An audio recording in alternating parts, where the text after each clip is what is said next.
款生物昆昌。昆昌是泰国极早期的一个人物，富可敌国，非常的有钱。然后他是昆平的死对头。昆平呢帅了，女人缘好了，昆昌就胖了秃头了，但是超级有钱，不择手段的成功。他的女人呢，他的一切都是用钱买回来的，听起来好像有点糟糕，但是事实上，钱虽然不是万能，但是没有钱就万万不能。很多经商的老板或是商务人士的都会佩戴昆昌，希望为自己的事业招来源源不绝的财富。它主要的功效就是招来正义啊、偏利啊、还财啊，让自己的财运变得超级好啊，能在工作上有长足的突破和发展，让你的财富不断的剧增。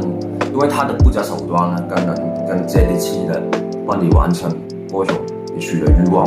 如果赚钱、搞钱变得超级有钱是你唯一的目标，那就非常建议佩戴或是供奉昆昌了。不管男生或是女生也很适合佩戴。